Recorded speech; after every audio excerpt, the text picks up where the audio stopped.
Selamat malam Ibu Bapak semuanya. Malam. Ya, Malam. saya ucapkan terima kasih atas waktu yang diluangkan kepada kita semuanya sehingga kita bisa Recording in progress. ketemu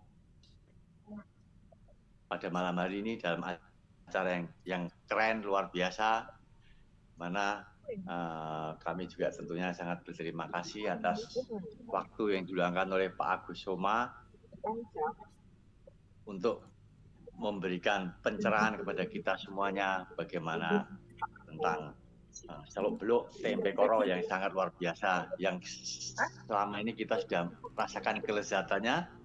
Nah sekarang kita mau mendapatkan penjelasan dari beliau, pakarnya, bagaimana tentang tempe koro ini secara lebih mendalam lagi. Silakan. Bagus. Sekarang nggak saya perkenalkan ya, semuanya sudah tahu karena sudah begitu populernya. Silakan Bagus.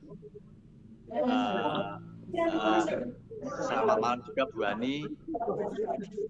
Tapi nilainya saya mute selamat dulu malam, ya. Ibu-ibu, bapak-bapak semua. Cara membuat tempenya sebenarnya tidak susah, ya. Mungkin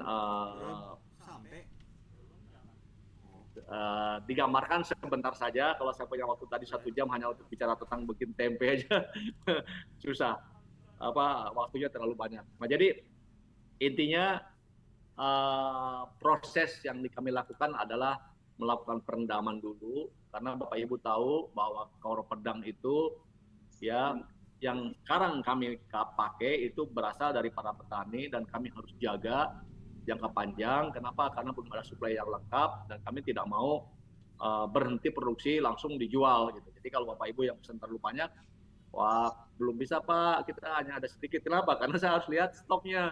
Kalau stoknya langsung habis terus itu nggak ada, ya berhentilah upaya kita gitu. Jadi Ibu Bapak mohon maklum kalau kami bilang stoknya kurang. Nah, untuk menjaga stoknya awet itu terpaksa kami harus minta ke petani itu panen kacang koro yang sudah tua. Karena kacang koro yang sudah tua ya disimpan itu 1-2 tahun nggak apa-apa gitu. Jadi saya pernah ke Lampung sengaja belanja, orang yang bilang saya udah ada 2 tahun lalu ada kacang koro Pak, tapi saya simpan aja, saya samperin, ya sudah banyak yang rusak, tapi sebagian oke, itu saya datengin dan saya beli gitu. Nah, akibat dari penyimpanan yang lama itu kacangnya keras, dan tadi yang mengandung racun atau anti nutrisi itu sebenarnya koro-koro pedang yang sudah kering, yang tua. Ini adalah mekanisme dari kacang untuk bisa bertahan, ya supaya tidak dimakan oleh hewan lain.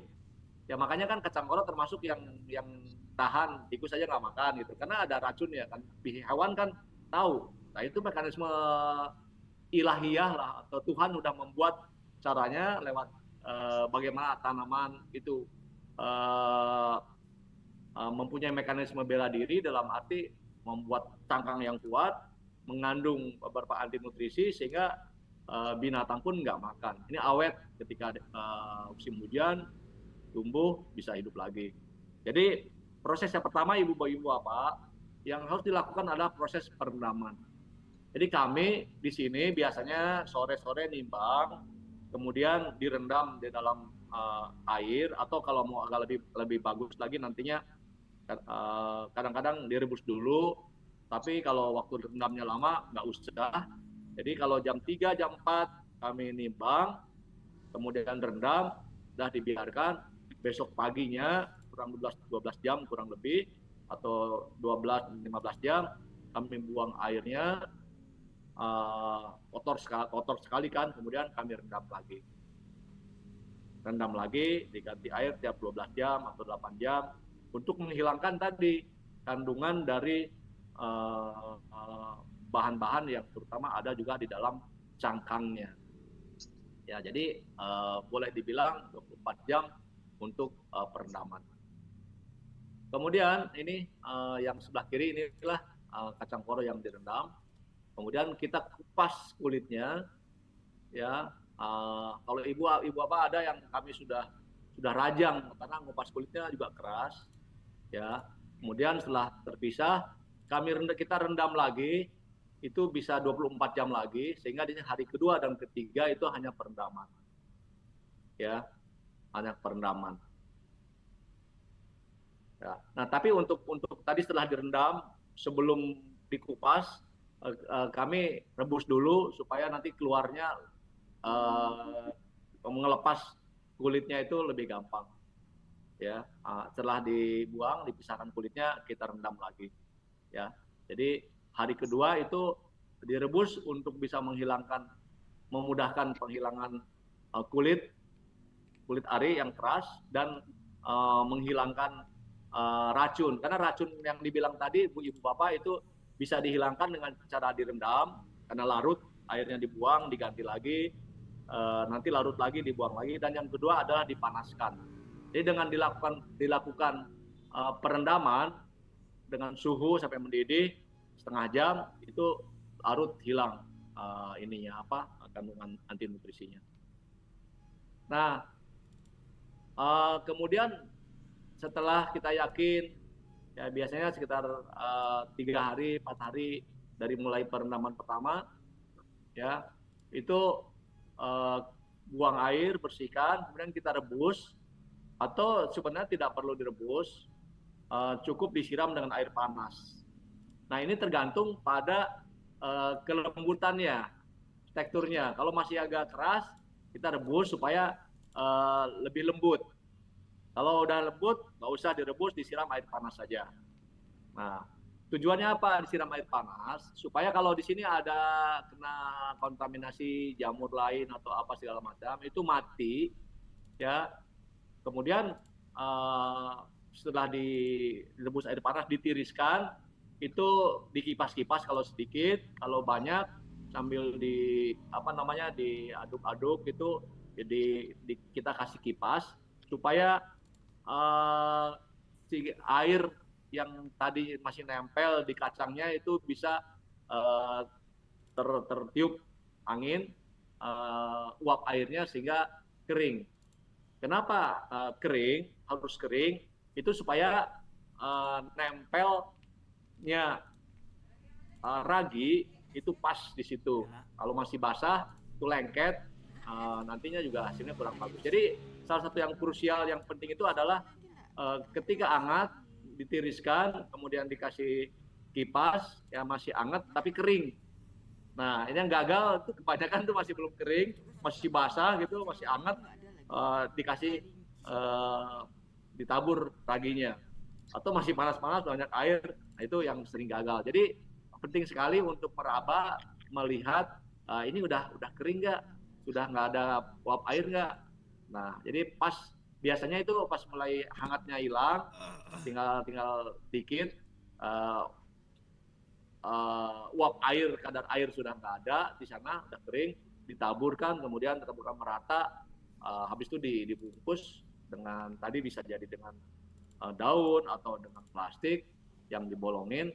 Nah, itu harusnya kalau langkah ini dikerjakan dengan baik, itu tidak akan gagal, ya.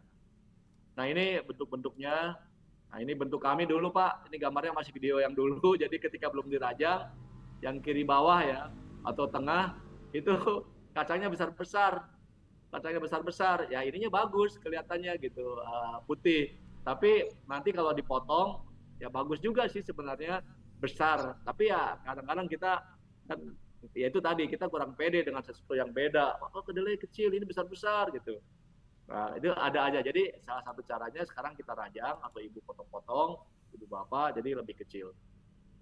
Nah, ini kalau yang bulat ini untuk jadi namanya lontong katanya karena bulat. Ini nanti diiris-iris, bisa digoreng menjadi keripik. Ya. Nah, ini sama dengan tadi. Jadi alur pembuatannya, ya. Ya sebenarnya yang tadi.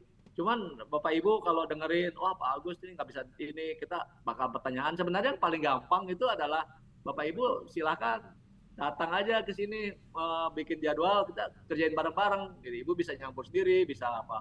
Itu dengan begitu PD-nya keluar gitu. Kalau nanya sambil diskusi gini pasti ada aja kurang itu, kurang ini gitu. Ya, oke. Jadi itu Ibu Bapak intinya ya. Ini pasti Ibu Bapak udah tahu jadikan apa saja gorengnya. Kalau menurut saya enak sekali, tapi ada yang bilang ini masih kurang itu, kurang ini. Mungkin cara pembuatan tempenya yang belum pas. Ada yang ini agak kecut gitu ya. Mungkin rendamnya terlalu lama atau apalah. Tapi intinya sebenarnya kalau udah biasa kita kita makan, ya yang aroma-aroma yang tadi agak langu sedikit, agak kecut sedikit, sebenarnya itu bisa menjadi hal yang bedanya, khasnya gitu kan. Kan kita banyak makanan yang orang lain tidak suka karena baunya, karena apanya, tapi orang lain, saya menarik kirim tempe gitu karena udah kelamaan, teman saya nggak ingat, tahu-tahu udah bosok. Wah, dia posting di grup, wah ini enak tempe koro yang dikirim Kang Agus, udah bosok. Rupanya di Jawa Tengah ada kebiasaan membuat lodeh atau apa ya, ini tempenya udah hampir hampir bosok gitu. Wah, saya udah dibuang itu, katanya, wah jangan, itu enak. Saya nggak tahu itu. Jadi itu semua itu sebenarnya adalah kebiasaan kita, itu budaya kita.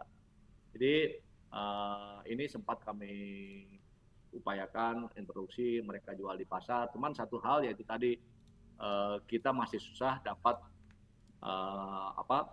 dapat sumbernya dari petani, karena jujur petani itu posisinya sangat sulit. Mereka kalau mau coba-coba, yang sudah pasti aja mereka tanam belum pasti jadinya gitu. Kalau mau coba mereka khawatir. Jadi kita masih kekurangan suplai hari ini karena belum begitu banyak petani. Tapi alhamdulillah waktu kami ke Semarang, mereka udah yakin potensinya, mereka mengukuhkan paguyuban petani koro pedang Indonesia. Ya, saya didaulat minta supaya ada jadi dewan pakar katanya. Ya, saya belajar sama-sama, jadi mau aja. Nah, ini Ibu Bapak tahu, jadi sebenarnya bisa diolah lebih lanjut, ya, jadi keripik, jadi macam-macam. Kalau sudah jadi tempe kan sudah bisa jadi apa nih? Semua bisa kita buat ya. Nah, bahkan ini jadi nugget, jadi bakso gitu. Itu sudah bisa kita. Coba saya mau ini tanya jawab Pak ya. Ya, silakan, silakan. Oh ini Bu Ana angkat tangan, silakan Bu. Angkat tangan dulu. Ya, selamat malam Pak Sugeng, Pak Ya. Agus. Ini saya dulu hitung-hitung sudah 13 tahun yang lalu, saya pernah dikasih bibit itu kacang koro, saya pernah tanam. Tapi ya itu, terakhir saya search itu ada racunnya. Jadi akhirnya ya saya nggak makan. Tapi waktu masih muda, kira-kira dia setengah jengkal. Itu enak Ibu, banget. kan Ibu bisa dibuka videonya nggak Bu, biar kenal. Aduh, lagi kacau balau sih bacanya. Ya. Saya di Medan Pak, jadi Ya. rumah saya sih ya halamannya sempit aja sih gitu. Jadi nggak kacau balau Bu. baru habis sampai masak tadi. Nah jadi adalah dikasih orang nggak tahu apa lah, pokoknya ini bagus katanya, ya udah saya tanam. Wah itu kan kacangnya sekitar 2 jengkal lebih ya, 2,5 jengkal ada ya Pak ya, Betul, kacangnya ya. 30 cm bisa Bu. Nah itu. Jadi waktu itu saya sering petik yang muda-muda dimakan, sama daunnya juga enak ya ditumis gitu. Ya. Tapi rupanya di saya search itu kalau kacang koronya udah tua itu ada racunnya seperti yang Bapak bilang kan. Jadi akhirnya ya nggak berani dimakan, tapi lumayan banyak loh. Saya ada simpan beberapa plastik bag itu ya. Nggak tahu masih bisa ditumbuhkan lagi, nggak, udah 13 tahun deh. Itu bibitnya udah gitu lama kayaknya nggak bisa bukan lagi ya Pak ya. yang sudah lama ya Bu ya. Iya, udah 13 tahun saya simpan. Ibu nggak ada ruginya Bu, Pak Sugeng ya. Jadi Ibu coba tanam. Kalau ternyata 13 tahun masih hidup, saya kan bisa bilang itu pengetahuan. Wah, 13 tahun aja bisa gitu kan. Ya, Oh, Ibu tanam aja. Kalau nggak jadi, nggak usah marah tuh. Nggak apa-apa, memang 13 tahun kelamaan. Nah, nanti kalau perlu, ya kalau nggak banyak, di koperasi kita mungkin masih ada, kita bisa kirim. Ya. sama kulitnya itu semua masih lengkap Oh, gitu. kalau sama kulitnya mungkin, coba Bu, kalau masih ada Ibu fotokan atau videokan dan buka, itu jadi pengetahuan dan informasi bagi kami Bu. Jadi saya Ya, bisa ini nanti sepede dengan saya sistemnya pakai 3 macam. Yang satu Ya. nanti saya coba rendam dengan lidah buaya. ya, Yang kedua nanti saya coba pakai PSP. Yang Ya. ketiga saya pakai ekoenzim. Nanti saya tes lihat mana yang bisa hidup. ya Mana tahu silakan. hidup kan? Ya, Bu Ana. Silakan Bu, nanti kami dapat laporannya Bu, atau kita diskusi hari-hari ikuti perkembangannya Bu. Ya, makasih Pak Agus ya udah kenalkan kita manfaatnya apa TP Kacang Kuro yang selama ini banyak masyarakat takut kena itu beracun. Ternyata udah difermentasi 48 jam itu asam fitatnya itu udah hilang semua justru ya. Ya, makasih ya Pak Agus ya. Pak Sugeng sebentar ya, saya jelasin ke Ibu ya. Ya, Semua silakan. Bapak Ibu. Jadi ini menariknya ya. Jadi pertama kali kami diskusikan tentang Koro Pedang dengan gabungan Koperasi Tahu Tempe Indonesia, Koptindo. Yang pertanyaan seperti racun itu muncul bertubi-tubi. Jadi ketika saya sampaikan, wah Pak itu kan beracun, itu berbahaya. Jadi mereka sudah ada dalam pikiran mereka, dan saya nggak tahu dari mana mulainya, itu penolakan terhadap Koro Pedang. Ya, untungnya karena kami sudah tahu, jadi kita sudah terangkan semuanya. Kalau bagi ahli pangan, tanaman pangan,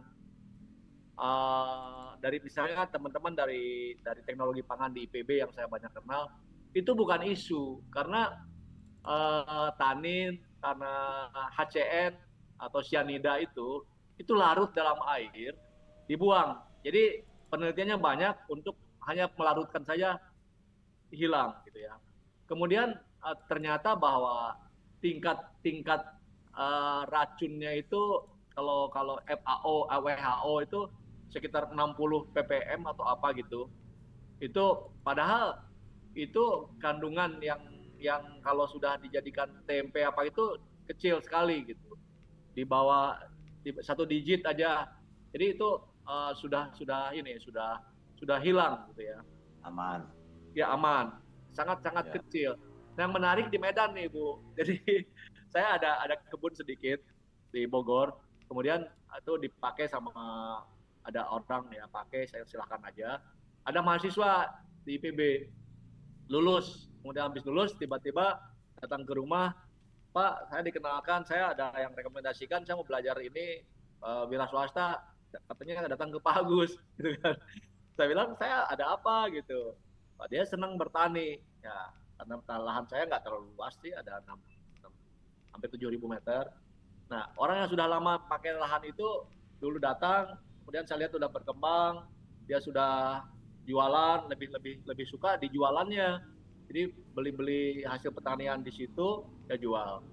Nah, ini kebetulan orang dari Medan, Bu. Orang dari Medan. Saya bilang boleh nih, saya bilang sama yang lama, Mas kan sudah lama di sini, sudah berkembang, ya udah kelihatan juga tidak nanam juga karena lebih banyak kejualan. Ini ada yang baru ya ingin pakai, jadi istilahnya saya gantilah dengan baru. Nah, saya pesan nih tanam koro ya gitu, dia tanam, saya tanam. Terus ada ibunya datang ikut tinggal di situ. Dia tanamannya dibuangin semua, ini beracun Pak, nggak boleh. Aduh. Jadi rupanya saya nggak tahu apakah itu memang dikondisikan gitu kan, disebarkan beracun-racun, atau kan memang ya kita nggak tahu kan, industri itu kan sangat bersaing ya. Jadi itu bisa jadi digembor-gemborkan, ya nggak apa-apa kan. Sekarang kita punya kemampuan untuk menerangkan ya Ibu ya, Pak ya, dan secara ilmiah itu sangat-sangat sekarang terbuka. Jadi isu racun itu termasuk saya perang dengan Gakoptindo, bukan perang lah, mengedukasi mereka sampai mereka. Jadi di Bogor waktu itu dari Kopti Jawa Barat diundang, datang di Bogor, kita bikin tempenya, kemudian saya bawa sampelnya. Saya bilang ayo kita makan sama-sama gitu. Mereka tahu kalau tukang tempe lihat sampel tempe nggak digoreng, patah kan. Udah dibagikan dia lupa.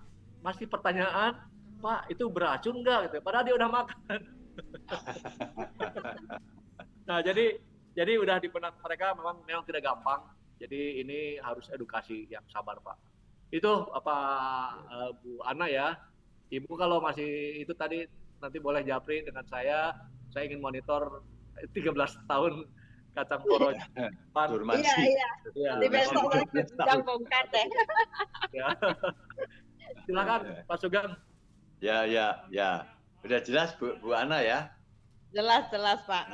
Nah, sekarang Pak Bartomius. Silakan Pak Bartomius. Ya, malam Pak Sugeng, malam Pak Agus. Ya, malam Pak. Ketemu lagi Pak Sugeng, lama ya enggak ketemu. Baik, ya. Malam ya. Iya Pak. Ya. Iya. Masih Bang. Iya, materi yang baik ini Pak dari Pak Agus. Pertanyaan saya gini Pak, gimana caranya kalau kami nanti minat didampingi Pak di daerah kami? Itu pertanyaannya. Gimana caranya kalau misalnya kami minat untuk didampingi, walaupun tadi ada Pak Fauzan yang tempat memberi penjelasan, tapi saya mau langsung dari Pak Agus nih Pak, gimana caranya? Nanti itu aja mungkin pertanyaannya Pak Agus Pak. Ya. Boleh ini Pak Bartomius ya. Di Mamasa ini di Toraja ya Pak? Bukan Pak, kami Sulawesi Barat Bapak. Oh iya. Maaf soal Barat.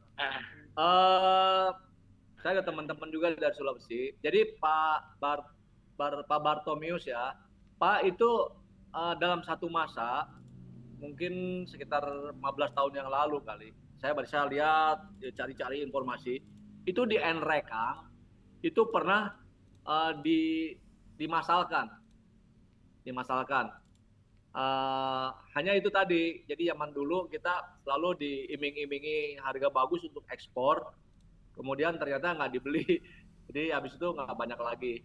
Nah, kalau Bapak ingin nanam lagi, boleh Pak nanti ya hari-hari japri dengan kita mau nanam. Ya mungkin kalau benih ya kalau tidak banyak dikirim, kalau banyak kan ngirimnya juga susah Pak. Dan Ibu Bapak jangan pikir harus banyak ya. Saya mulainya ini dari hanya sekitar 15 biji gitu. Jadi kalau sekarang sampai ini hanya kesabaran aja. Jadi saya mungkin ada yang belum tahu Pak Sugeng, saya sampaikan. Jadi waktu itu saya masih ngurus hatchery udang, pemenihan udang di daerah Paiton, Banyuglugur, Jawa Timur ya. Situbondo. Saya jalan-jalan pagi gitu biasa seneng. Belusukan ke daerah tuh ada lihat di satu kampung kecil itu ada ibu-ibu yang sedang menjemur kacang koro. Itu kan saya lihat putih bersih gitu ya. Nah, Bu ini apa? Ini kacang koro Pak. Boleh saya minta Bu? Ya, namanya boleh. Namanya minta kan nggak mungkin bawa karung. Saya ambil satu pakai tangan gitu, ada 15 biji. Ya, disakuin tanam di Bogor. Nah, jadi bapak-bapak yang ada di sini semua itu silakan tanam mulai dengan misalnya setengah kilo atau 1 kilo. Itu nanti berikutnya itu udah bisa jadi nanam untuk, jadi gambarannya mungkin ya, kalau dipelihara biasa saja ya 1 biji tumbuh itu antara 200-300 biji dalam satu pohon itu insya Allah dapat. Ya, tanamnya bagus lagi kayak yang digambar tadi itu bisa antara 600 gram, 600 biji, 500-600 itu kurang lebih 1 kilo. 1 kilo itu ada sekitar 500-600 biji ya, yang besar. Nah, jadi artinya sementara kalau nanam 1 hektar intensif itu perlu kurang lebih 25 sampai 30 kilo saja. 1 hektar intensif. Nah, jadi sebenarnya wah lama Pak, mungkin kita udah 5 tahun juga kok, gitu kan. Artinya ya sabar aja, ya karena ini akan menjadi gerakan nasional, ya. Dan saya ingin ini gerakan ini mulai dari bawah. Jadi tahu-tahu nanti kalau udah berhasil, udah menyebar kemana-mana, nggak pakai hiruk pikuk, riuh-riuh segala macam. Tahu-tahu bapak-bapak di sana, ibu-ibu sudah bisa membuat tempe dari koro, ya. Kemudian bapak ibu di situ yang nanam, dibeli oleh masyarakat setempat, mengrajin tempe, dijual, dimakan di situ, maka ekonominya akan bergerak di sana. Ya, nanti satu saat tiba-tiba kenapa katanya orang kedelai kok sekarang tempenya, kedelainya nggak bisa banyak impor. Tahu-tahu gerakan kita sudah di daerah, sudah tutup lahan dengan sendirinya. Nah, saya yakin itu yang bisa kita lakukan. Karena kalau ngajak dengan punten lah, kita ngajak dengan kebijakan pemerintah segala macam, saya udah lakukan. Ya. Itu Pak. Jadi silakan Pak Barto ya, nanti kita bantu coba. Ya, terima kasih Pak Agus, Pak Sugeng, Pak. Ya, sama-sama Pak. Ya, selamat malam. Maju terus, semangat, maju terus, ya, Mama Siap. Terima kasih Pak Sugeng. Ya, mari. Silakan Ibu Bapak lainnya, barangkali ada yang mau ditanyakan. Bisa untuk tahu ya Pak ya? Untuk tahu, ya saya ada teman-teman di Bogor juga, saya orang Sumedang Pak. Orang Sumedang itu bikin tahu itu udah biasa di kampung saya. Tapi Koro Pedang ini punya struktur proteinnya tidak sama dengan kedelai, sehingga tidak bisa ngendap sebagaimana kedelai ngendap jadi tahu. Nah, tapi itu masalah waktu dari riset saja. Karena kalau ada introduksi bahan-bahan tertentu yang bisa merangsang untuk menggumpalkan, harusnya bisa. Nah, jadi saya nggak bisa bilang tidak bisa, cuman kalau hanya dikerjakan biasa saja. Kalau jadi campuran, bagaimana Pak Agus? Nah, untuk campuran tuh maksimal sampai 20%, Pak. Jadi kedelai dengan koro digabung dijadikan tahu, paling banyak 20%, itu biasanya bisa dalam bentuk tahu. Tapi kalau full ya, kacang koro, itu menurut informasi teman-teman yang sudah mengerjakan, itu tidak bisa Pak. Belum bisa, bukan tidak bisa. Ya, saya rasa karena karakteristik proteinnya berbeda mungkin ya. Jadi dia butuh treatment yang berbeda juga untuk menggumpalkannya ya. Betul. Ya. Jadi pada dasarnya kan protein akan menggumpal, pasti bisa menggumpal, cuman berbeda ininya saja, perlakuannya ya. Seperti ya kan, seperti keju, protein di susu itu kan bisa menggumpal juga. Dengan ditambah renet, dengan pH tertentu ya. Jadi kami belum sempat aja untuk melakukan risetnya. Tapi silakan Pak, kalau ada ide-ide kita kerjakan bersama Pak. Ya mudah-mudahan ini juga menjadi open problem buat kita semuanya Pak. Barangkali ada peneliti muda yang terpicu untuk menelitiannya lebih lanjut. Wah, menarik sekali. Silakan Ibu Bapak, barangkali ada yang mau ditanyakan, ini mumpung ada pakarnya. Besok pagi itu ada acara di Depok, mereka ada kompos, jadi komunikasi komunitas penggerak gitu ya. Saya diminta datang juga, hanya untuk mereka ada kegiatan, tapi karena udah mereka datang ke sini juga komunitasnya. Insya Allah besok saya ke Depok tuh. Oh iya. Ada yang Depok mau, tapi bukan acara saya ya, saya hanya datang sebagai tamu saja. Tapi saya ada bawa tempe, ada bawa sedikit untuk introduksi ke mereka. Di Depoknya di mana Pak? Siapa tahu nanti ada teman-teman yang punya waktu bisa main ke sana. Coba saya lihat dulu alamatnya di Depok. Alun-alun kota Depok Pak, Grand Depok City. Pernah dicoba bikin kecap Pak? Tempe koro? Saya buat Pak. Saya buat. Oh, buat sudah pernah ya? Ya, eh, saya buat dan saya udah minta tolong teman di sini buat lagi karena saya bikin nasi goreng segala macam rupanya selama ini pakai kecap saya, kecap koro. Oh, ya ya. Ini udah Lebih habis enak. stoknya. Ya mungkin saya kan orang yang enak saja kalau makan, Pak. Ya, tapi harusnya enak sih, Pak. Kalau saya yakin ya. Kalau lihat proteinnya lebih tinggi ya mestinya nanti kadar proteinnya Ya, juga lebih tinggi juga ya. ya. Tapi kami campurnya dengan pakai gulanya gula aren, gula Jawa. Gula aren ya? Ya. Ya. Ya memang bagusnya gula aren. Kami kan jualan gula aren juga ini. Ya, itu bisa nanti cobain aja buat sama-sama.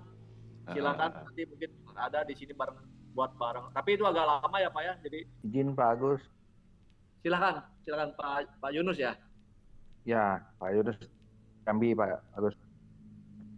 Silakan dibuka Pak biar bisa kelihatan biar kenal Pak. Nah, izin Pak Agus. Pak Yunus. Dari Jambi Pak Agus Yunus Pak. Jambi ya Pak. Iya Pak. Wah, Kalau potensi tempe luar biasa Pak ditanam di Jambinya tuh. Iya Pak. Tapi di sini masalahnya produksinya masih belum begitu banyak. Itu mudah-mudahan bibitnya aja masih susah dapat Pak. Ya. Yang berkualitas itu. Banyak sih petani yang ingin memproduksi Pak. Cuman masih belum memenuhi syarat pembuatan tempenya gitu, baik kedelai maupun koronya. Ya. Ya mudah-mudahan ke depan nanti Pak Agus kalau ada rekomendasi referensi boleh dibantu Pak, info Pak. Ya, ini aja dulu produksi. Pak. Bapak Ibu semua ini kan dari mana-mana ternyata saya baru lihat ada 2 halaman ini dari mana-mana. Itu tanam aja Pak dulu. Kalau sekarang Ibu Bapak nanti nggak tahu nih di koperasi kita masih ada stok nggak. Tapi saya utamakan daripada yang beli banyak, saya sebarkan ke daerah-daerah mungkin hanya setengah kilo atau 1 kilo. Karena saya sabar Pak, sabar untuk nunggu 6 bulan, setahun, 2 tahun, nggak apa-apa. Kalau secara iklim di Bogor enak Pak, suhunya iklimnya mendukung ya Pak. Kalau di Sumatera tropis agak perjuangan nih Pak. Enggak Pak. Gitu ya. Bogor itu kalau lagi kena hujan itu banyak busuknya Pak. Jadi saya 40% busuk itu kacangnya Pak. Ya. Jadi sebenarnya butuh air tidak banyak pada saat awal aja. Jadi kalau mungkin nanam bukan intensif, tidak tersedia sumber air, itu pas akhir musim hujan tanam. Setelah itu udah cukup sebulan setengah tumbuh itu relatif tidak butuh lagi air Pak. Sedikit butuhnya. Ya justru panas itu bagus Pak. Jadi setelah besar itu panas, terik panas itu kacangnya utuh mulus putih-putih bersih.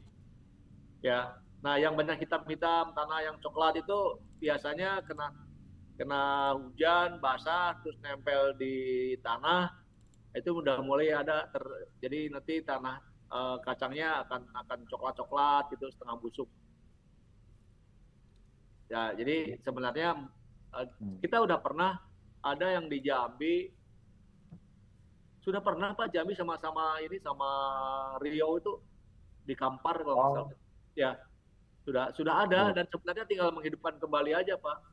Dan ya, kami justru ada teman di Lampung yang dia nanam waktu itu, kemudian Pak saya pindah ke Jambi, tolong mampir ke sana gitu.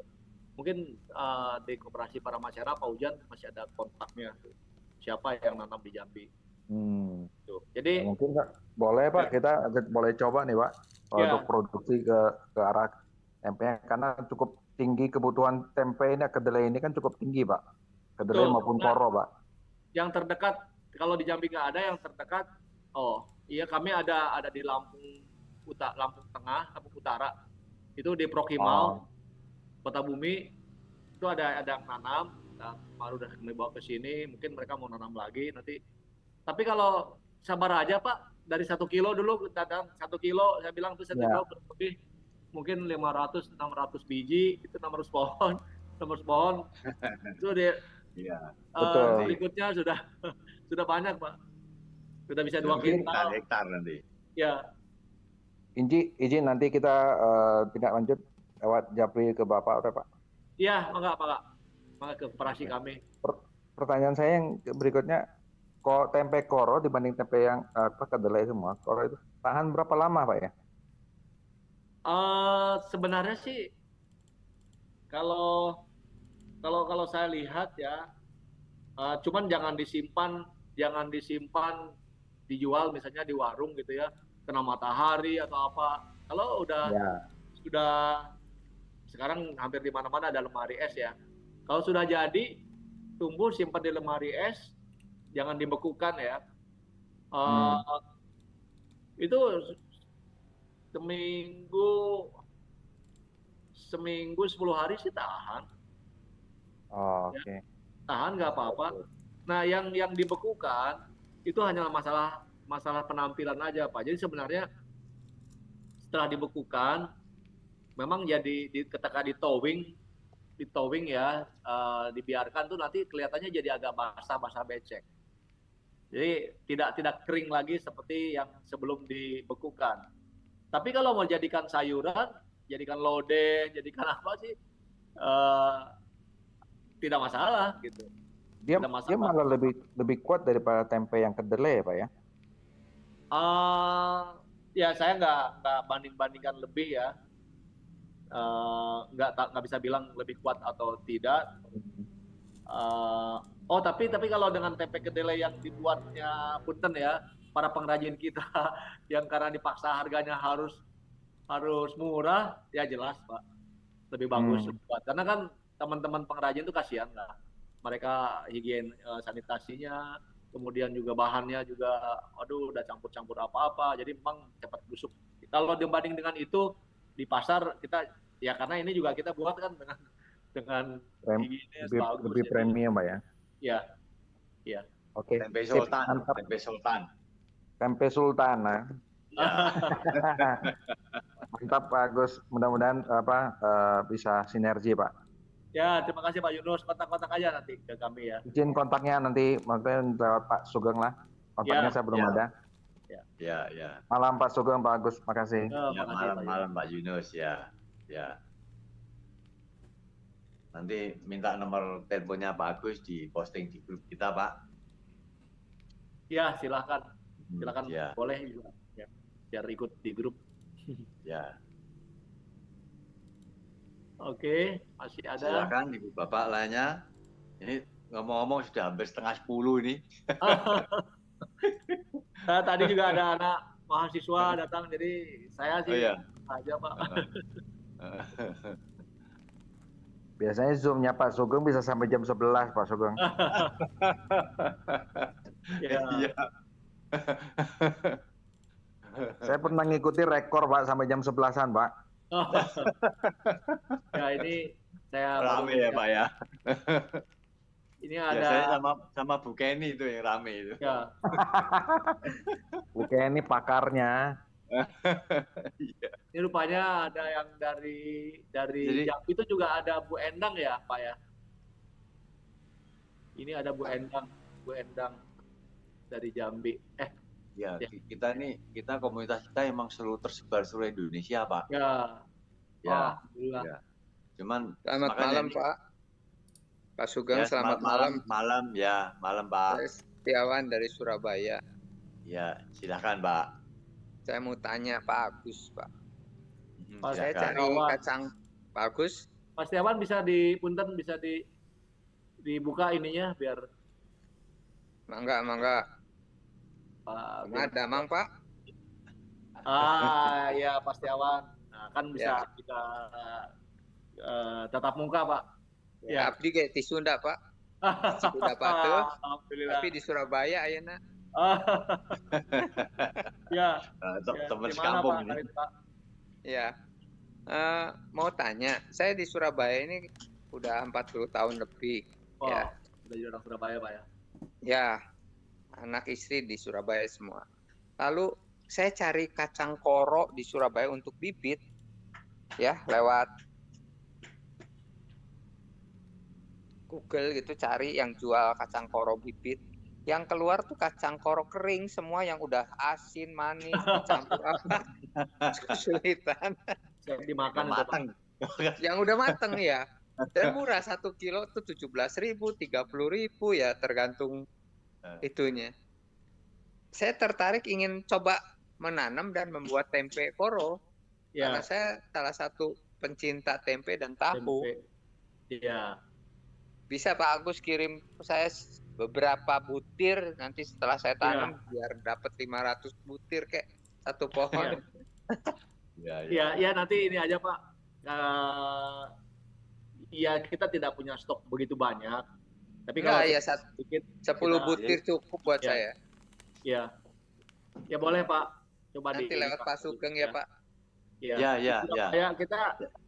Kita pernah ke Surabaya waktu zaman sebenarnya saya keliling itu untuk kacang koro itu kan tadi cerita pertama saya dapatnya kan dari Situbondo Pak. Kan lebih dekat ke Surabaya. Situbondo malah. Iya. Oh, lebih dekat dari saya. Lebih dekat, betul dari Situbondo. Jadi Python itu ya. Python ya. Python. Awalnya Python, dulu dari Pasir situ. Putih situ. Ya. Dulu ada pemenihan udang di situ ya Pak. Oh. Iya. Di atas Sekarang bibit. masih banyak tempatnya pembenihan di situ Pak. Iya. Tapi saya udah ngurusin Korong Pedang sekarang Pak. Oh, iya. Ya, jadi harusnya ada Pak. Tapi kalau Bapak nggak nemu, nanti coba lewat teman-teman di koperasi kami Pak. Karena begini, kami itu udah lihat visinya besar, jadi udah nyiapkan koperasinya gitu. Hanya memang kerepotannya setiap calon anggota itu kita baru introduksi ini kacang koro. Jadi memang perjalanannya tidak secepat seperti koperasi yang sudah punya masa yang banyak. Misalnya kayak singkong itu lebih gampang karena di mana-mana sudah tahu dan rata-rata pembelinya sudah jelas. Jadi nanti itu bikin koperasinya lebih gampang Pak. Tapi koro ini ya introduksi ke sana, introduksi ke situ gitu. Lama koperasinya udah kita buat wadahnya, tapi pergerakannya masih susah. Tapi nggak apa-apa, kita siapin matanya dulu Pak. Ya, mudah-mudahan dengan acara kita ini nanti ada Pak Yunus di Jambi, Pak Setiawan di Surabaya, Pak Burtomius di Mamasa tadi, ya kan? Nanti tersebar, terus masing-masing bisa membentuk unit-unit koperasi di daerahnya masing-masing. Betul. Keren itu. Keren, bagus. Jadi memang nanam aja lah, sekilo dulu nggak apa-apa, punya stok benih, nanti di benihnya ada terus, bagi-bagi yang lain. Ya, maksudnya saya gitu. Harus nanam sendiri Pak, yang nanam biar petani gitu. Terima kasih Pak Agus, terima kasih Pak Sugeng. Ya Pak Setiawan, kalau ke Bogor mampir Pak. Oke, nanti saya minta alamatnya juga. Ya. Oke, jadi saya tutup ya. Ya Pak, ya silakan Pak, ya. Malam ya. Jadi memang kita kalau bisa kita menanam di daerahnya masing-masing supaya mengurangi jejak karbon ya Pak ya. Betul. Kalau dikirim dari jauh. Ditanam di situ, diolah di situ. Iya. Ya. Jadi kalau apalagi kalau tempe dikirim dari Bogor, wah itu jejak karbonnya kurang bagus ya. Oh mahal sekali ongkos kirimnya. Iya. Bukan cuma mahal, sebetulnya kita concern ke jejak karbonnya ya. Iya. Jadi betul. Kurang bagus untuk efek ke lingkungan kita. Jadi memang kita encourage komunitas kita ini supaya menanam di daerah masing-masing, atau paling tidak kalau belum bisa nanam ya bikin tempenya di rumah masing-masing, nanti itunya dikirim dari Bogor gitu. Ya. Wah ini Manado nih Pak, Manado Pak. Tuh, iya. Bu Yolanda. Iya. Silakan. Jadi bisa dapat benih untuk tanam di Manado Pak. Iya, dikirim aja Mas. Atau ada misalnya yang saudaranya atau siapa ke Jakarta, ya kita bisa kirim titipin. Kalau sengaja kirim, ya memang agak mahal. Tapi ya untuk benih sih nggak apa-apa kan, hanya paling banyak 1 kilo Pak, Bu.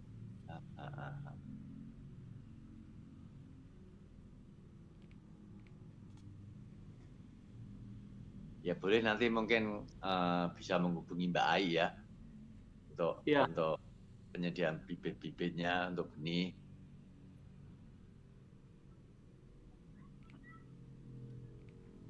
Iya Pak, terima kasih Pak. Ya Bu Yolanda, terima kasih juga.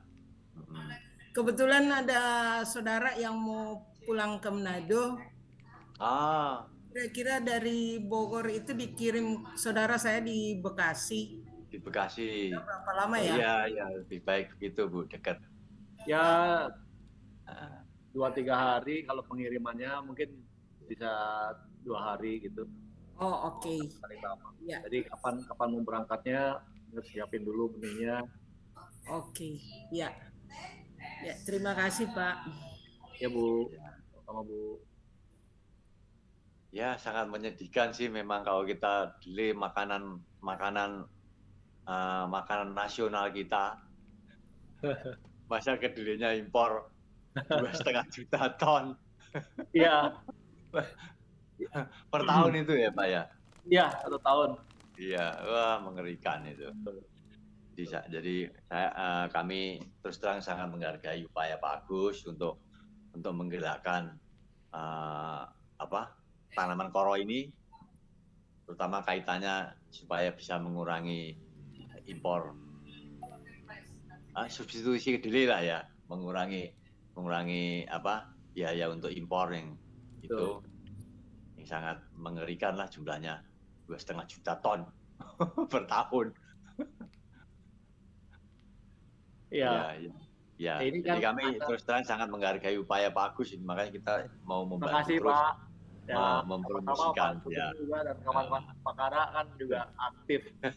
Kita kolaborasi Pak, nggak bisa sendiri Pak. Saya ada buat tulisan Pak mengenai makan siang gratis itu. Konsepnya sederhana sekali Pak. Jadi makan siang gratis itu coba dibuat menu makan siangnya itu oleh ibu-ibu di seputar itu sendiri dengan yang menarik, yang anak-anak suka, yang gizi seimbang, tapi bahannya harus dari para petani, peternak di sekitar desa itu. Nah, jadi menu banyak sekali. Tadi kemarin saya cari satu desa di Bogor, ya, ketemu dengan kepala desanya yang ternyata di situ ada peternak ayam, ada yang pelihara ikan, ada yang petani padi, ada ubi, ada sayur-sayuran yang selama ini dijual ke induk dan punten harganya sudah harga yang saya tahu bahwa penjual juga risikonya tinggi, busuk lah, nggak laku atau apa, jadi terpaksa beli dari petaninya kan harganya murah sekali. Nah, kalau satu sekolah itu katakanlah di satu desa ada 200-300 siswa, tiap hari buat menu, ya menunya dibuat modern, menarik, sehat, tapi bahan bakunya dibeli dari petani setempat, kan petaninya sudah ada captive market. Kalau itu berjalan terus, ya, yang pertama akan anak-anak siswa kita akan mendapat asupan gizi yang baik, ya, terjamin sehat, aman, bukan makanan berpengawet ultra dari luar. Yang kedua, bahan bakunya adalah bahan baku yang ditanam sendiri oleh petani kita, sehingga petaninya semangat karena udah pasti dibeli oleh sekolah. Kemudian akan tercipta menu yang luar biasa karena tantangannya adalah anak-anak tidak boleh bosan.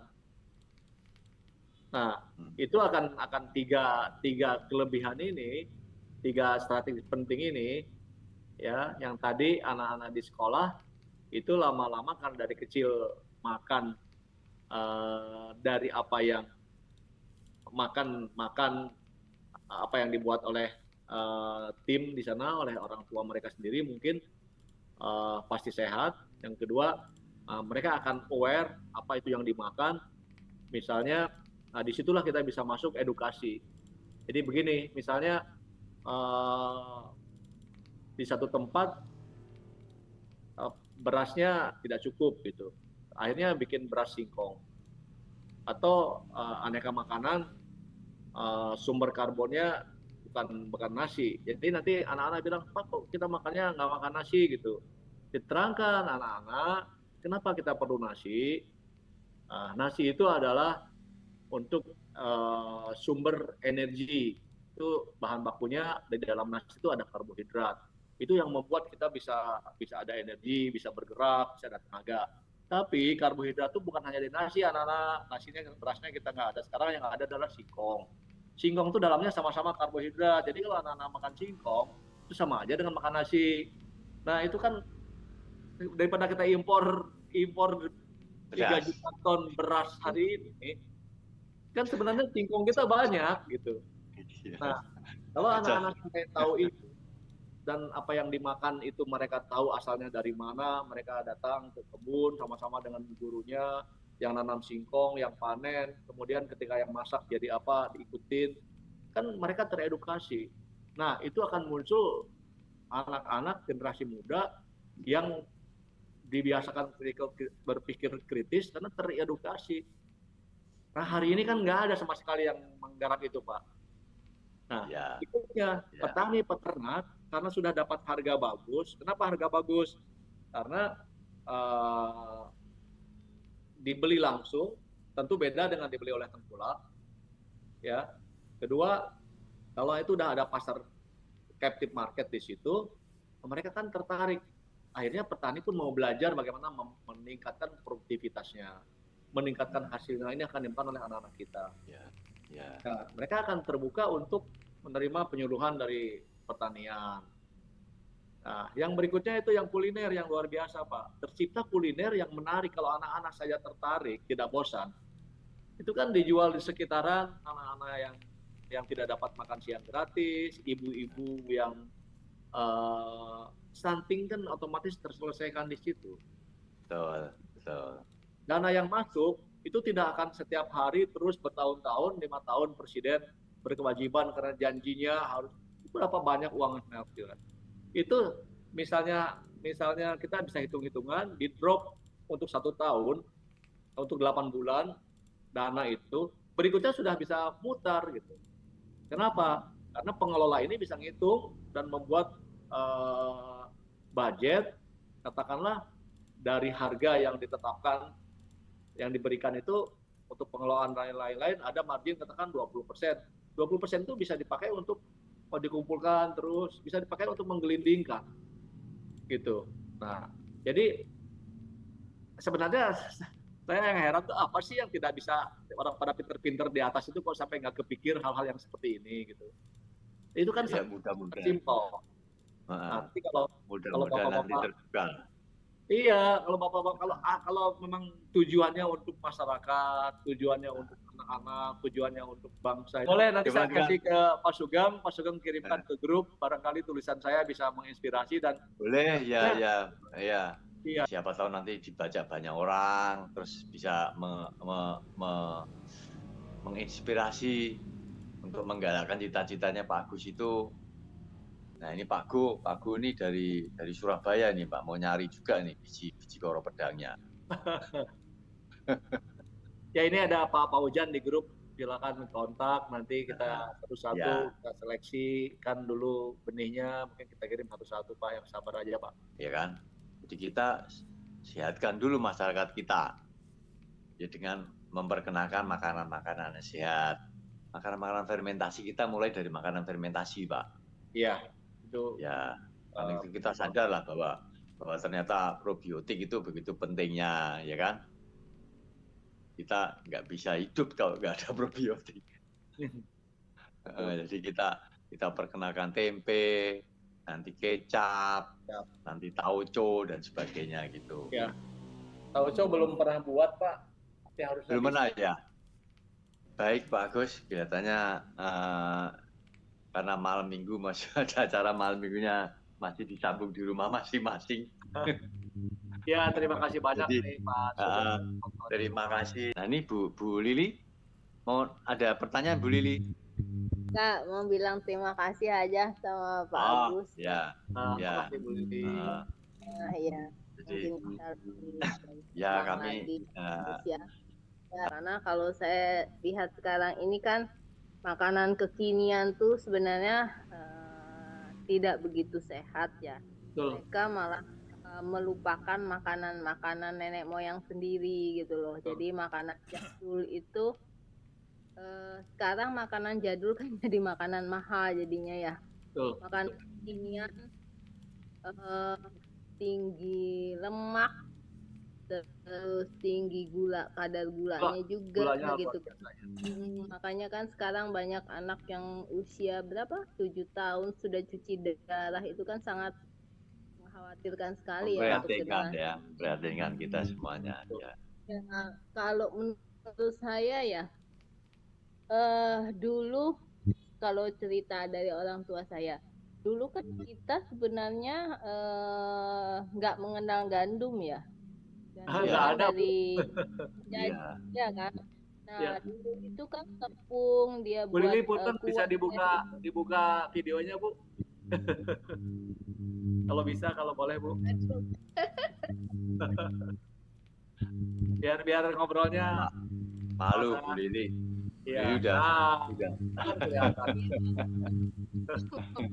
Nah, iya, soalnya waktu saya dengar cerita dulu kan buat roti itu mereka buatnya dari tepung apa namanya singkong ya, Betul. kan kemudian ditumbuk gitu kan. Nah, kalau sekarang kan semua pakai gandum. Jadi kayaknya menurut saya sih nggak tahu yang mana yang salah ya. Karena kita ini kayaknya nggak percaya dengan makanan sendiri gitu loh. Ya. Bapak bayangin kita kalau kita ke luar negeri aja, misalkan nggak usah jauh-jauh lah, kita pergi ke Thailand aja ya. Di sana kita pergi ke sana semua kan makanan khas dia yang dijual. Betul. Ya. Nah kalau kita di sini coba liatin.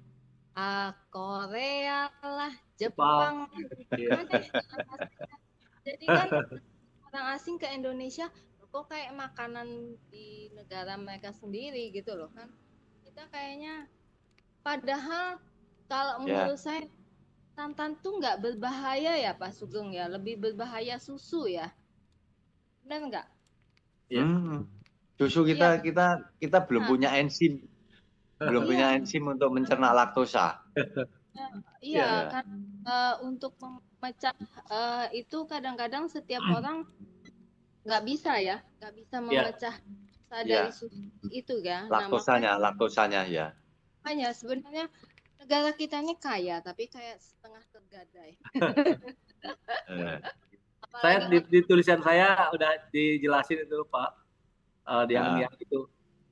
Tadi pertanyaan Bu Lili yang bilang mengapa kita sekarang jadi pemakan barang-barang yang dari luar. Iya. Itu saya ada tulis di Kompas juga kenapa kita sekarang tergantung dengan gandum, dengan semua impor.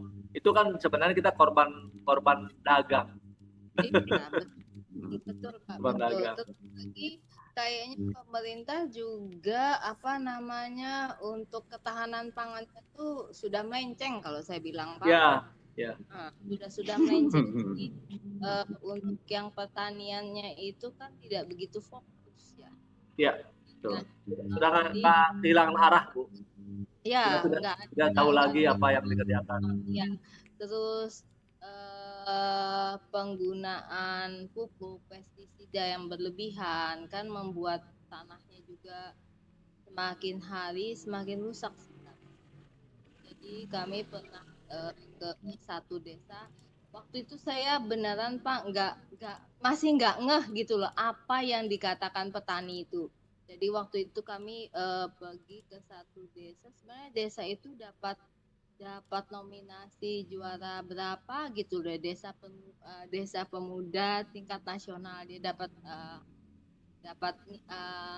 juara, saya lupa juara 1 atau juara berapa. Jadi kami ke sana, sosialisasi ekoenzim. Nah, ada satu petani udah kami bilangi bisa digunakan untuk di pertanian dia kan, tanam padi. Dia malah ngajak saya, Bu, coba lihat itu sawah saya. Saya tidak tahu kalau 5 tahun ke depan bagaimana. Waktu itu saya belum ngeh, Pak, nggak ngeh saya. Sekarang saya paham. Oh iya, itu maksudnya si Bapak itu. Karena setiap tahun kan hasil panen itu bukannya tambah baik, Pak. Jadi hasil panennya itu setiap tahun tuh tambah menurun. Kemudian biaya produksi itu semakin membengkak. Ya, Iya. itu saya tulis di tulisan itu, Bu. Ada Itu yang singkat ya. Kadang-kadang bingung, kadang-kadang karena saya kan petani juga, Pak. Saya kan petani budidaya jamur tiram. Ya. Kan Bu Lili, suaranya kecil, Bu. Oh ya, dengan Kadang hilang. kayak gitu ya. Itu hilang-hilang ya, Pak. Mungkin. Nah, itu kadang-kadang mereka kalau saya bilang itu di negara-negara tetangga kita sekarang sudah mulai dia menggunakan pupuk organik ya dari limbah. Ya, itu iya kan? saya tulis juga, Bu, di tulisan saya, Bu. Mereka masih nggak mau tuh, Pak. Yang makan siang gratis tuh udah terintegrasi semua tuh, Pak, juga. Iya. Pak. Kayaknya karena kan itu kan perlu proses ya, Pak. Nggak bisa kan maksudnya kalau dia lakukan sekarang terus nanti panen nanti di masa panen langsung hasilnya meningkat seperti pemakaian pupuk awal kan nggak seperti itu, tetapi kan nanti dia perlahan kan, Pak.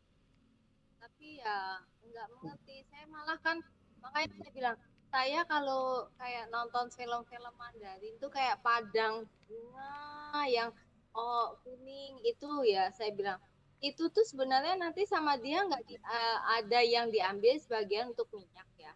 Sebagian itu nanti kalau udah panen tuh dibalik, Pak, semua tanahnya, Pak. Iya. Itu langsung jadi pupuk. Nah, kita di sini kayaknya nggak ada, Pak. Ini kalau petani panen jerami itu nanti dibakar sama dia. Nggak lagi dijadikan humus. Iya, jadikan humus kayak gitu, nggak ada gitu loh. Saya juga bingung kenapa kita terlalu terpaku dengan pabrikan ya, jadi pupuk kimia kayak gitu, ya kan? Iya. Itu yang. Nah, kalau soal makanan-makanan asing itu, saya itu paling malu kalau membawa tamu dari luar negeri ya, masuk ke mall kita. Iya, nggak ada yang lokal. Makanan Indonesia cuma 1-2, lainnya isinya Korea, Jepang. Iya, betul. ini di Indonesia apa di mana gitu? Iya, betul. Sama negara kita, tapi kayaknya kadang anak-anak kecil pun dia nggak tahu makanan asli sendiri gitu loh, taunya ramen kayak gitu ya. Iya. Kalau kita masuk ke mall tuh makanan restoran Jepang aja ada berapa? Makanan Korea ada berapa gitu kan? Thailand, Korea, Jepang, Barat. Yang Indonesia soto Betawi cuma ada 1. Iya. Padang belum tentu ada. Lagi ya, Pak ya. Ya kan, Pak? Makanya saya juga bingung, Pak. Nggak usah jauh-jauh ya, buah aja, misalkan buah semangka ya, Pak ya. Semangka kita asli dulu nggak seperti sekarang ya. Sekarang itu semangkanya itu kan agak lembek dan lebih masin. Kalau dulu itu kan dia lebih gimana ya, agak lebih keras ya, Pak ya, lebih kenyal ya. Itu sekarang bibitnya kayaknya sudah nggak ada lagi, Pak, hilang, Pak. Jadi sudah ada yang jenis semangka yang sekarang ini kayaknya itu. Jadi bibit asli sudah nggak ada lagi. Iya. Padahal kalau menurut saya masih bagusan yang dulu ya, karena sesuai dengan tanaman lokal itu ya, Pak ya. Iya, kita udah tumbuh berkembang bersama kan, jadi sudah yang paling pas sebenarnya. Iya, sebenarnya sih ya kayak sekarang ini kan banyak kayaknya ada pembudidaya buah-buahan yang dari Jepang gitu ya Pak ya, dikelola mungkin dari sana terus yang ngelola orang kita gitu, tapi memang sebagian buahnya tuh nggak beredar di kita Pak, langsung diekspor kembali ke sana gitu ya. Jadi ya kayak gimana ya Bu, saya bingung juga sih. Hilang, Bu Lili suaranya hilang, Bu. Oh agak jauh ya Pak. Oh iya. Ini Pak internet Pak, tanahnya beneran hancur Pak, beneran kami di Kalimantan ini. Oh ya. dari mana Bu? Kalimantan mana Ibu? Saya Kalimantan Selatan sih Pak. Kalimantan Tengah. Selatan. Oh Selatan. Ya. Banjarmasin ya. Banjarmasin ya, Banjarmasin betul. Ya. Harusnya di sana bisa nanam juga, lahan luas sekali Banjarmasin. Apa tanahnya rusak Bu Lili gitu? Karena perubahan cuaca atau apa? Jadi kapan kan ada ini program food estate kan yang dari Pak Prabowo nggak jalan kan? Nah sekarang jujur ya, ya itu keluhan dari teman-teman dulu sama yang petaninya, karena orang kita kan Pak, orang kita itu selalu pingin segala sesuatunya itu pingin cepat. Sebenarnya kalau kita ngolah tanah itu kan butuh proses, benar kan? Ya kan, nggak bisa langsung kan. Nah dia taruhnya lagi itu jauh Pak, jadi apa namanya sarana transportasi ke sana juga susah gitu loh. Ya nggak jalan apa itu kemarin Puso semua kalau nggak salah, itu ada di Kalimantan Selatan dan di Kalimantan Tengah. Tadi Bu Ana tanya kenapa tanahnya rusak. Gini loh Bu Ana, tahun 70-an di Kalimantan itu banyak orang-orang dari Malaysia datang ke sini, terus dia apa namanya buka ini sawmill. Ya silakan Ibu Bapak yang mau ada perlu mau live silakan, yang mau terus juga silakan. Itu kan itu kan masih lebat ya hutannya, banyak cuma kan penebangan secara sporadis tanpa ada lagi penanaman kembali.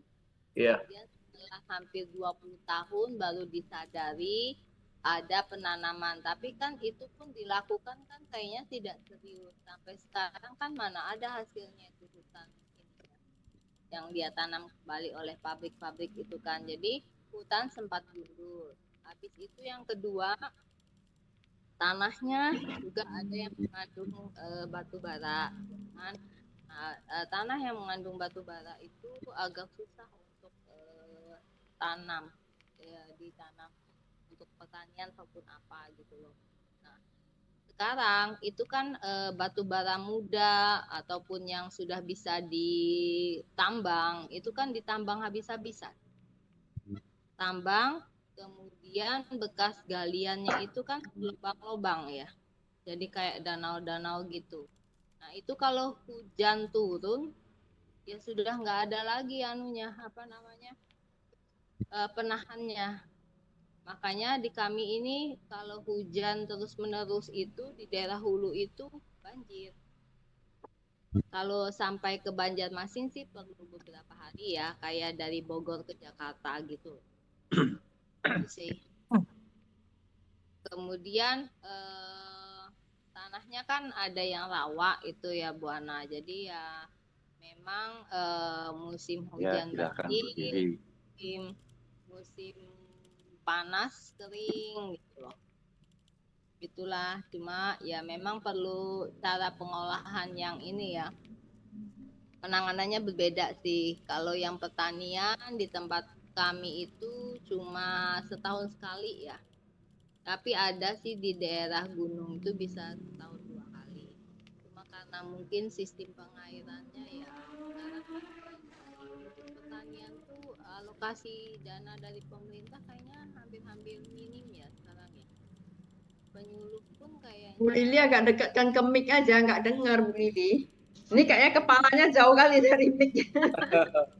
dekat loh. Ininya saya ini ya terlalu kecil ya. Sinyalnya kali, Ya, itunya. sinyalnya, Iya, sinyal. iya.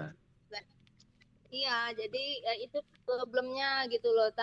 Tapi orang di sini masih belum paham, masih bangga aja punya pertambangan batu bara, biji besi, bauksit dan sebagainya gitu loh. Tanpa menyadari kerusakan alamnya. Atau nanti lama-lama kayak gimana. Lili, mengharapkan rakyat kita sadar akan itu bahayanya pemakaian pupuk kimia, bahaya tambang, bahaya potong pohon, bahaya bakar-bakar. Itu jangan pernah berharap, Bu Lili. Itu selamanya akan begitu. 100 tahun lagi juga akan begitu. Tapi sekarang Itu nggak bisa disadarkan. Itu Harus ya, edukasi dari awal. nggak bisa. Ini kayaknya saya punya ladang kan. Saya bilang, tolonglah. Itu pohon jangan kalian pegang parang, nampak pohon, itu parang ditancapkan ke pohon, tap gitu. Itu luka loh, saya bilang. Ah, pohon luka lah, baru cepat berbuah katanya gitu. Ya. Tambah lagi ditancapkan 2 kali. Bukannya padahal dia kerja sama saya, udah itu kan bakar-bakar. Saya bilang kasihan kan lu lihat tuh, dahannya hangus semua dah hari panas gitu. Ah, ibu ini pun orang bakar-bakar biar itu mati semua itu serangga-serangga katanya. Udah mati itu dahannya nanti tumbuh yang baru. Aku bilang aduh, udahlah. Pokoknya tetap dilakukan. Udah itu kan, kasih Roundup. Saya bilang saya sengaja beli tanah ini, saya nggak mau kasih Roundup. Saya biarkan tuh rumputnya tumbuh panjang, udah beberapa tahun biar dia remajakan kembali gitu. Kayaknya kan di dunia ini cuma ibu aja tahu nggak yang bilangnya nggak usah pakai Roundup. Di dunia ini pula dia bilang. Dia bukan nggak mau kasih uang Roundupnya itu, dia beli sendiri, dia Roundup. Ibu kok katanya. Dia mau gimana? Mana lu sadarinya pun nggak pernah. Jadi akhirnya ya percuma saya punya ladang tuh nggak pernah jadi organik. Nah, sama aja. Tandus gitu tanahnya. Aduh, udahlah. Coba pakai ekuensi, Bu. Bu Ana, Roundupnya diganti ekuensi. Udah, jadi kan? Ekuensi pekat, murni. Jadi dia bisa membunuh itu, mengurangi rumput-rumput itu. Yang ekuensi memang pekat ya. Nah kalau mau ditambah. Pohonnya mati juga dong Pak. Sugeng kalau saking pekatnya. Enggak lah. Enggak. Cuma rumput-rumput aja. Nah ini itulah itu makanya. Tanam jagung kan. Jadi saya bilang kamu ini apa ya pakai pupuknya ekoenzim gitu. Ada lagi yang lain kan? Tahu nggak Pak? Cuma pernah disemprot sekali semasa jagung itu. Terus dibilang ekoenzim itu pupuknya nggak bagus. Saya bilang berapa kali udah semprot? Ya sekali aja lah. Saya bilang mana mungkin sekali. Itu setiap minggu lah harus semprot saya bilang, ya kan? Nah, pemupukan. Ya kan ada PSB seminggu ini, minggu depan ekoenzim gitu, minggu depan lagi kompos gitulah. Alah ibu ini pun pakai urea aja sekali cukup katanya. Aduh mak. Pokoknya nggak bisa disadarkan gitu, padahal digaji aduh. Itulah Bu Ana, Bu Lili, Pak Agus. Jadi saya mau secara reguler mau ajak teman-teman Upakara untuk belajar bagaimana mengelola lingkungan melalui masyarakat Baduy. Menarik tuh Pak. Kita nggak usah belajar mulu-mulu lah. Mereka itu nggak mau sekolah, tapi lingkungannya bagus. Nggak ada nyamuk di sana, nggak ada nyamuk. Lingkungannya bagus. Dia setiap motong pohon nanam kembali. Ya. Itu sebenarnya kan nilai-nilai luhur kita, Pak. Iya, itu ya makanya kita yang dilupakan orang. Jadi kita mau Pak. Dia di sini enggak oleh negara, Pak. Kenapa, Bu? Hutan adatnya, maksud saya tanah adatnya dia. Maksudnya kan biasanya kan kalau suku-suku tertentu yang seperti Baduy Jawa Barat gitu ya, itu pemerintah setempat mengamankan nggak hutan adat mereka? Soalnya kalau kami Ya. di sini yang suku Dayak itu ada hutan adat dia yang sudah tergusur loh Pak oleh ini modernisasi sawit. Modernisasi. Nah, Iya. sekarang kalau di Baduy masih ada sekitar 3.000 hektar, Bu. Iya, 3.000 hektar. 3.000 hektar. kasihan itu mereka kalau misalnya hutan adatnya mereka terkena pangkas. Karena di sini mereka kan kena pangkas tuh hutan adatnya. Iya. Kalau negara diambil cara paksa. Iya, betul. Itu kan Kan selesai kena bakar hutan, Bu Lili. Jadi kalau udah kena bakar ya otomatis diambil alih. Nggak tahu sengaja dibakar atau gimana lah ya. Kan teknik Aktor di belakang layar. kan begitu di Indonesia dibakar kayak pasar aja gitu kan. Yang paling kasihan selalu waktu Idul Fitri, udah deket-deket Idul Fitri orang udah tumpuk barang baru dibakar seluruh pasarnya. Perhatiin deh bener nggak? Penutupan tahun depan lokalisasi bisa jadi mall. dibakar aja selesai. Ya. Betul kayak begitu. Aduh, saya ingat-ingat kalau di Surabaya itu kayak di Pasar Turi gitu ya. Pasar Turi lamanya di seberangnya tuh kan ada mall, sudah bangun tapi nggak ada yang isi di situ. Tiba-tiba si Turinya dibakar bolak-balik akhirnya pedagangnya akhirnya pindah lah yang ke mall di seberang. Kasihan juga jadi pasarnya jadi kayak gitu. Ya kan? Iya. Nah, inilah repot Ya lah. itulah situasi Sama-sama kita. saya, Bu. Mudah-mudahan nanti ada apa? Ada energi positif dari kita terus menyebar. Ya. Nah, Pak, kayaknya kita kemarin habis apa Pak dari Soeharto turun tuh apa namanya kita itu tuh kebablasan gitu loh Pak, kita nih kebablasan. Jadi kayaknya negara kita nih berjalan tanpa arah gitu loh. Ya. Jadi presiden satu kayak begini, presiden berikutnya mulai lagi dari nol, presiden berikutnya nol lagi. Jadi kayak anak TK nggak naik si unyil lah kita.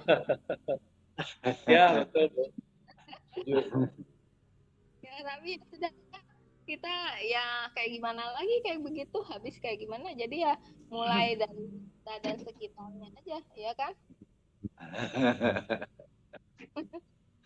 Tapi masyarakat kita benar-benar nggak bisa diedukasi sih, benar-benar gitu loh. Kenapa susah sekali ya? Maksudnya tingkat pendidikannya itu. Sekarang saya bilang kan, aduh, lu tanya anak lu deh. Kalau SD SMP kan ada sekolah kayak begini. Jadi sekarang sekolahnya itu benar-benar mereka tuh habis ujian tuh benar-benar udah lupa juga gitu semua ya.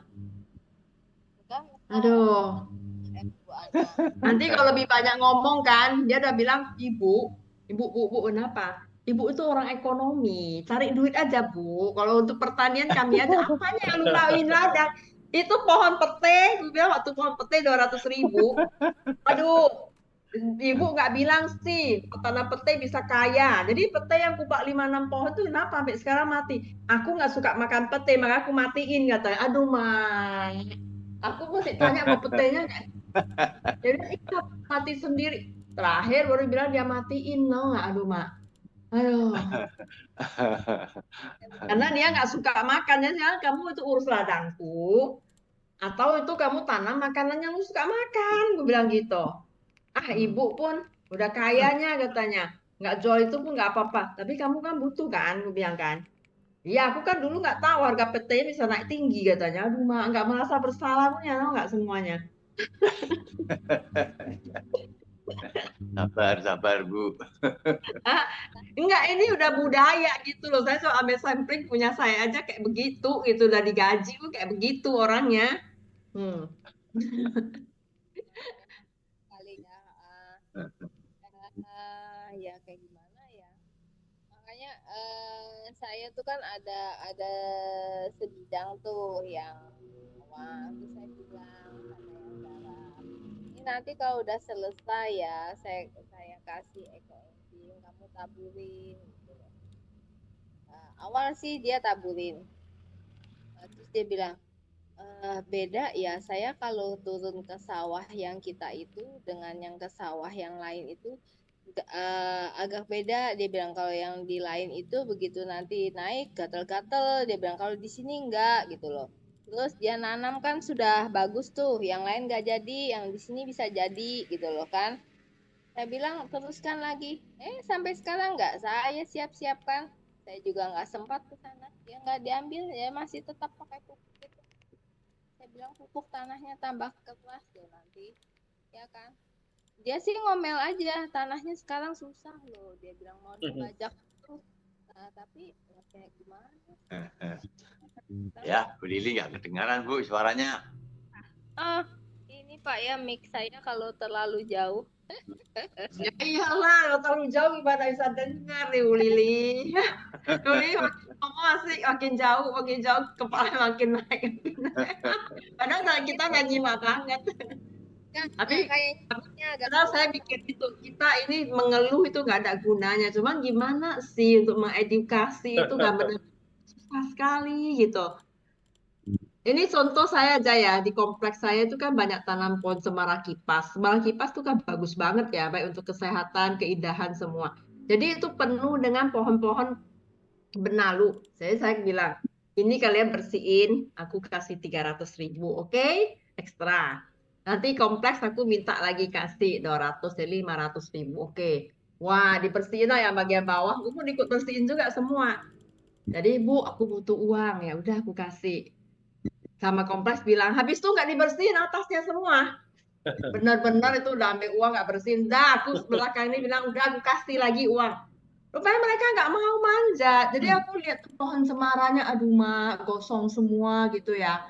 Kalau dulu aku manjat pakai tangga. Sekarang aku udah umur 60, suamiku nggak kasih lagi. Pokoknya lu nggak boleh lagi. Tapi udah pernah jatuh 2 kali ya, nggak kasih lagi.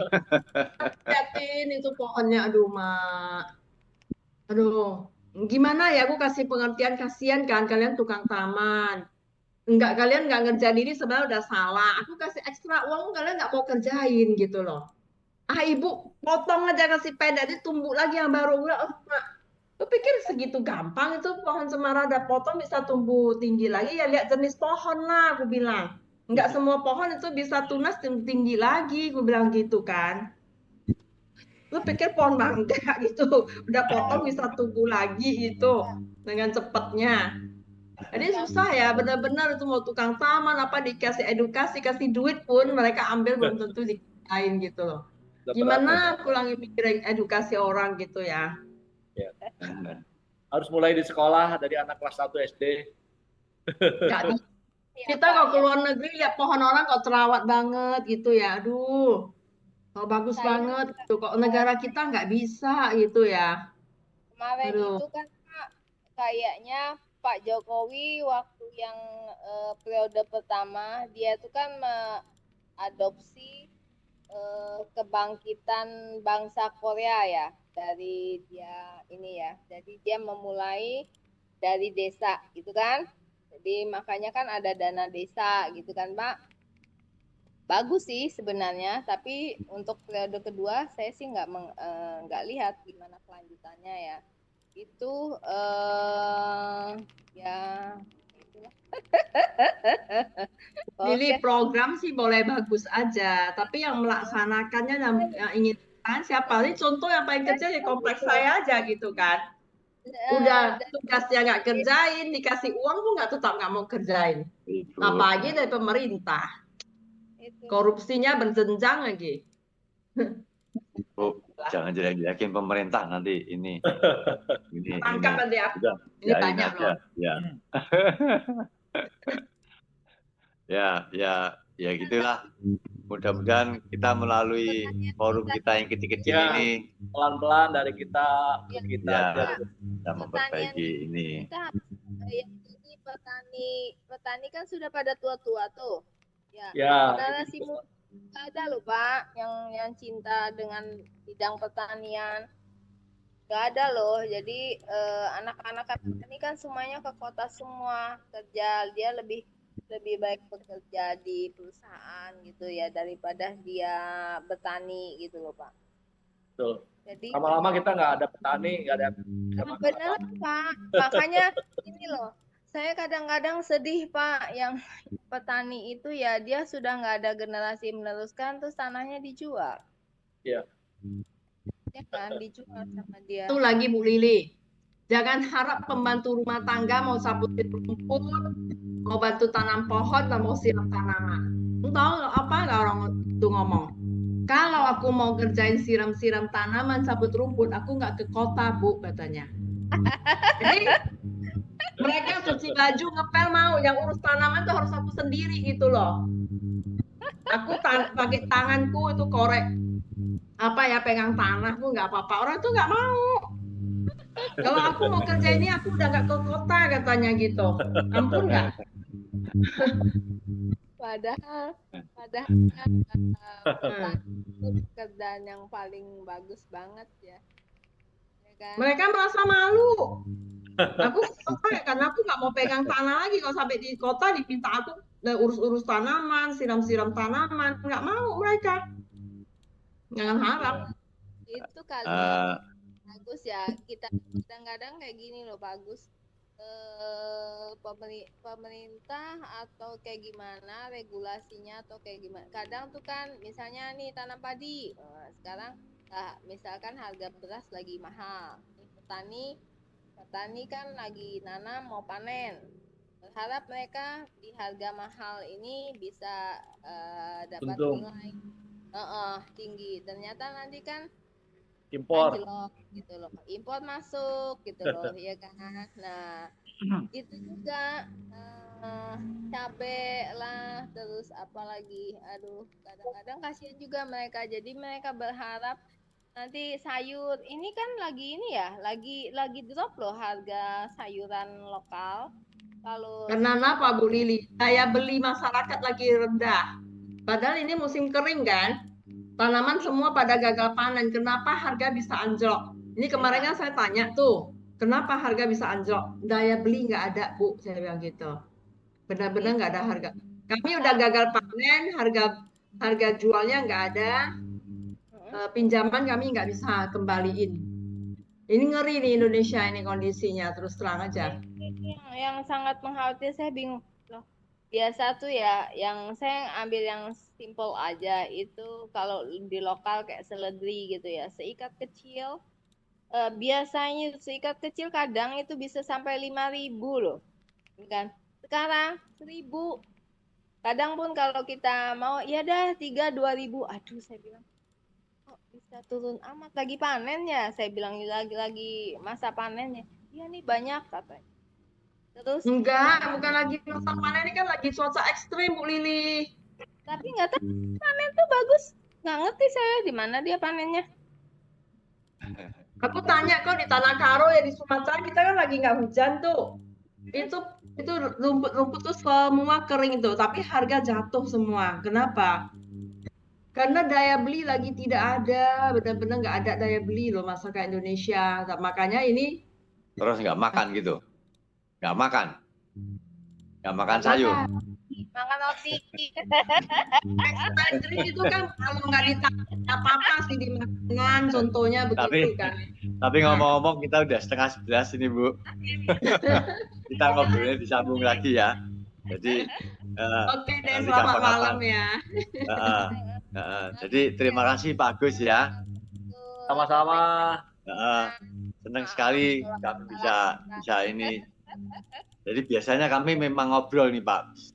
Setiap acara kita ngobrol bisa sampai berjam-jam. Silakan kapan-kapan kalau yang mampir ke Bogor, kalau pas lagi ke Bogor mampir di rumahku Bapak. Ya, ini Bu Lili kan dari itu Banjarmasin, Bu Ana dari Medan. Ya, ketemunya di sini. Baik, kita tutup aja ya sampai sini ya Pak Agus ya. Sekali lagi terima kasih kami atas nama keluarga besar Upakara, kami mengucapkan terima kasih besar-besarnya atas ini waktu yang diberikan Pak Agus untuk menyerahkan. Sabar ya Bu Lili ya, Bu Ana ya. Ya, Ibu Bapak semuanya, sampai ketemu lagi. Terima kasih atas kehadirannya pada malam hari ini. Semoga kita bisa memberi manfaat bagi semuanya. Ya, terima kasih Pak Fauzan juga yang sudah, ini Pak Hadi yang sudah merekam acara ini. Ya. Baik, ya terima kasih sekali lagi, terima kasih Pak, Bapak Ibu semuanya. Ya, selamat malam ya. Mau Ya, izin saya selamat tutup malam ya. minggu. Ya, selamat malam Recording minggu. stopped. Ya, oke. Bye bye.